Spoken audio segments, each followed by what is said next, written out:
In this video, we'll be talking about sensory processing disorder and 5 personal tips I use to overcome those issues. Coming up.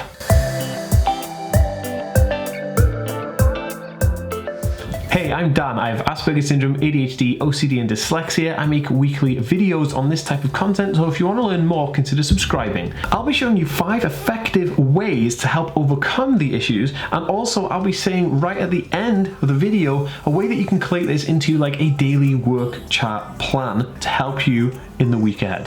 Hey AspieWorld fans, so good to have you all here. It's super awesome to be back with another video.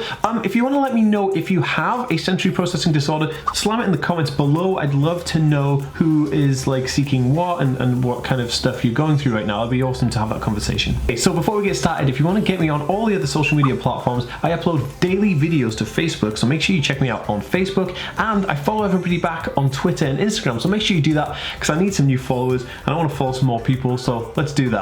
Links are in the description below. Okay, so let's talk about sensory processing disorder. And from this moment onwards, I'll just call it SPD because like that's, you know, everybody abbreviates it to SPD. Okay, so SPD is where your brain is taking in the information from the stimuli or the data that it's receiving from the sensory input, but it's trying to collate and store that and then effectively trigger that to a response in your brain, but it's not able to do that efficiently because it has, you know, there's something neurologically different about the way it's set up. And this is how an sensory processing disorder can impact people's lives. This can be like an overstimulation to light, say, so maybe you get like really affected by light. A lot of people with autism, you'll see them kind of like wearing sunglasses or like hiding their eyes or doing this between their eyes because they're trying to filter out that light because it's so harsh and aggressive, because the sensory part of it isn't able to process that light as it is specifically for a neurotypical person. They're taking that as more of an extreme light, so they may be overly sensitive to different types of lighting and stuff. And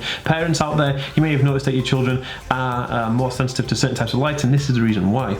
It could also be like a texture of your clothing, so you know, you could be oversensitive to certain clothing because of like the creases and stuff in it. I know people with, you know, the socks and the seam lines of stuff that can really affect people, impact them, and this is something that is like very, very common with a sensory processing disorder. And also food textures, you know, a lot of people have issues with food textures, and this is one of the ways that we highlight ways of identifying Asperger's syndrome in people. We use sensory processing disorder as one of the main traits to highlight that. If you want to see a video on Asperger's symptoms, I will leave a link in the card above and on the end screen so you can check out 5 autism symptoms that are proven to help you identify autism and Asperger's in somebody. But as well as being like overly sensitive to sight, smell, touch and all that kind of stuff, a lot of people can be undersensitive. You know, if you touch them on the leg or you tap them on the shoulder, they may not find a response to respond to that because they may not even realize you've done that. Or if they're eating like really salty food or spicy food, they may not react to that because they're really undersensitive to it, so they have the reaction for it isn't really there. And one of the main things I'll talk about is that SPD, sensory processing disorder, comes comorbidly with autism spectrum conditions. Now this is like across the board. I'm almost certain that most people I know who have an autism spectrum condition have a sensory processing disorder also. So it comes hand in hand, and there's no separate diagnosis for a sensory processing disorder that's not on the DSMs at the moment, as far as I'm aware.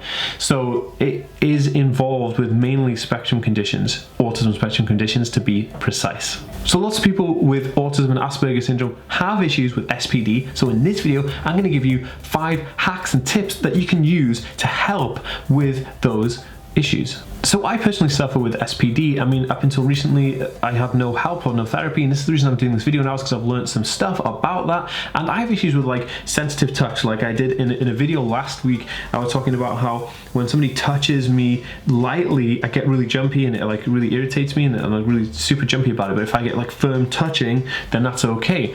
There's other things like light input and sound input, and getting really triggered by people's sound and things like that. And this causes all kinds of things. You know, if you're completely motivated by stimuli that are external to the body and you're overly sensitive or underly sensitive to it, then you're not focusing on the task that you've got ahead of you, you're not focusing on the day or what you're doing. It's very difficult to be like consciously aware and focus on the things and the tasks at hand. This is very interesting, especially for people with Asperger's syndrome who may also have ADHD and they're trying their best to focus, but you have all things like sensory stimuli and that input is overwhelming or underwhelming, and it just gets crazy. But one of the most fascinating things that I kind of found through sensory processing disorder that causes me to have bad fine motor skills. Like putting keys indoors, it could be holding a pen, it could be holding things and knowing depth perception. So holding a cup and going to put it in the cupboard, I kind of miss the cupboard and I hit the cupboard and the cup with my hand and I don't realize the depth.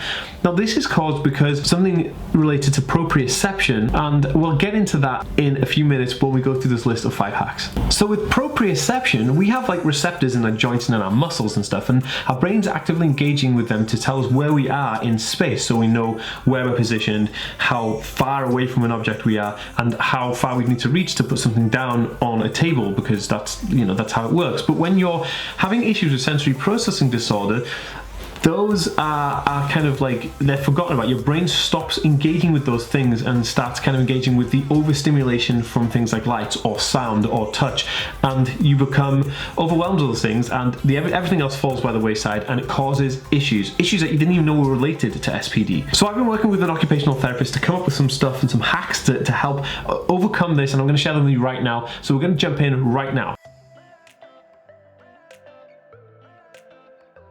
So number 1 is compression clothing. Now compression clothing is a tight Under Armour type of garment that you can wear. So sport enthusiasts and athletes have these. They're like a really tight clothing that goes underneath your other clothing, your other sports apparatus, and it's a very tight fitting, tight clothing that activates the muscles, because it's tensing, feeling that engagement in the muscles, which we were talking about earlier, that then helps your body realize that you're alert and awake. And what happens is, when it's stimulating these receptors in your arms or your legs, if you have like the trouser version, where it's actually holding the muscles tight to tell your body that your muscles are there and you're awake, it helps your body focus, it helps your mind focus on where your body is, and it helps you focus during the day. What I found with this is that if I put on a compression vest and wear that in the morning, the day starts off very, very well. I'm able to do things way more focused and way more alert, and obviously it reduces the issues that I'm having when I'm trying to reach for things or put things in a cupboard and I'm reaching the wrong way, or I'm not reaching the cupboard, or I'm hitting my hands on something.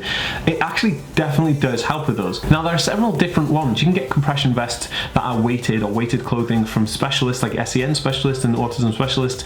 Those companies do have guidelines with them. So if you're going to get anything weighted, make sure you check the label and follow those recommendations to a T, because there have been some fatalities and issues where people have been given weighted stuff to children and then not making sure that they check and regulate those products. So it's just to watch out for. Personally, I'd highly recommend looking at sports Under Armour if you're going to do this. At the moment, I've only got a sports long sleeve t-shirt with Under Armour, but that's not really practical when you're wearing a short sleeve because it looks a bit odd. So I'm actually going to invest in a vest version of it, so it's just under here, but it still engages the muscles and helps activate that response that you need to make yourself really focused and really pull your brain's attention away from that overstimulation to then bring it into practical body use.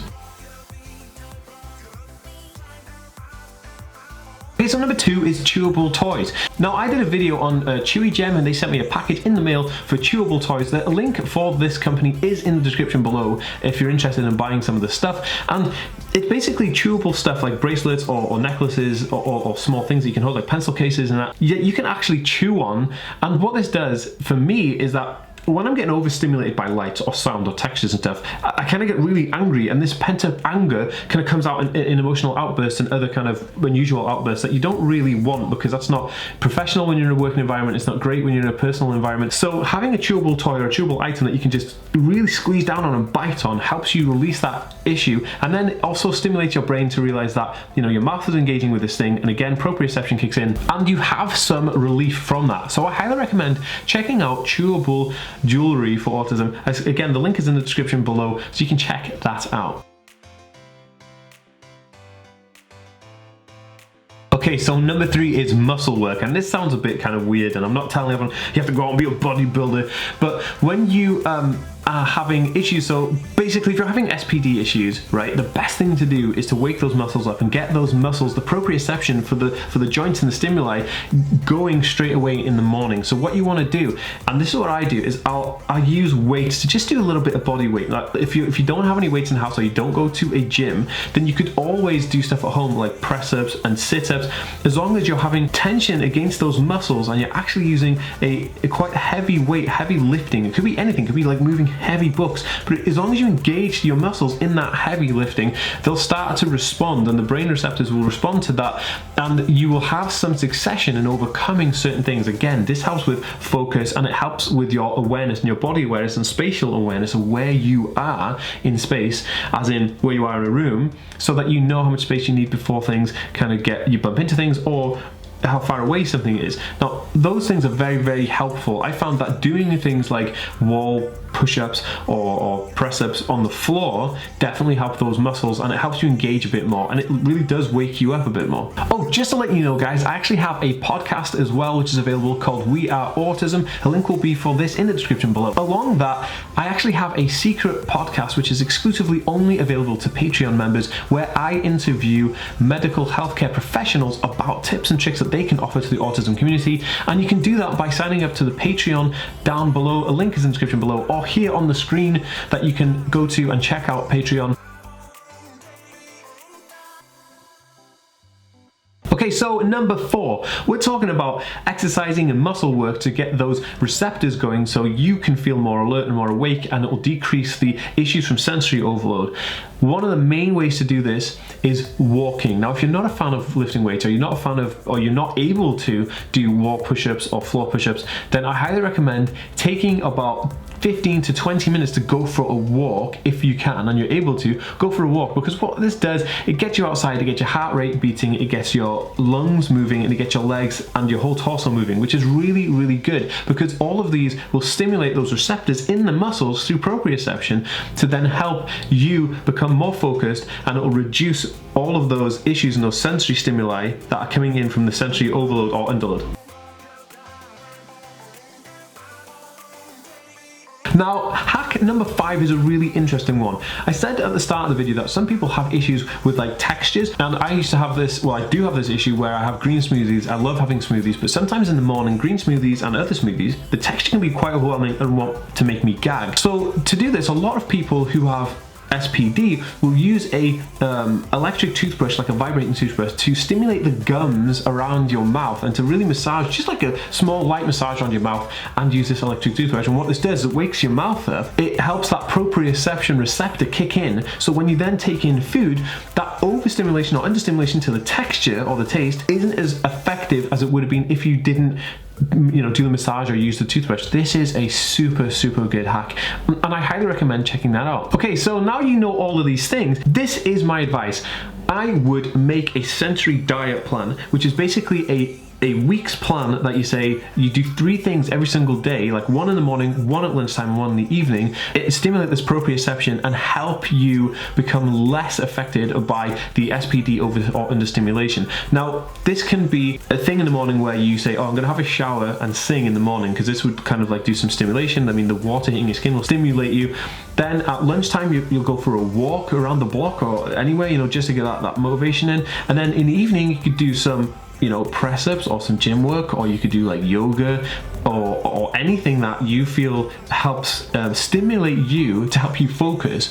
So by doing these things, you're kind of topping yourself up during the day, because typically after you do some work for proprioception, that will last about 2 hours in your system. So it's just a keeping that topped up until you go to bed. I'm in the middle of doing it right now. I found it highly effective when I did do it. So I'm gonna do a full week of it, and maybe I'll do another video on SPD. So give this video a thumbs up if you'd like to see another video on SPD and a follow-up to this one. If you'd like to see my next video all about Asperger's symptoms and 5 of the best ways to identify that, then click the video for the next video. And if you're new around here, remember to subscribe. Thanks for watching, guys. Peace.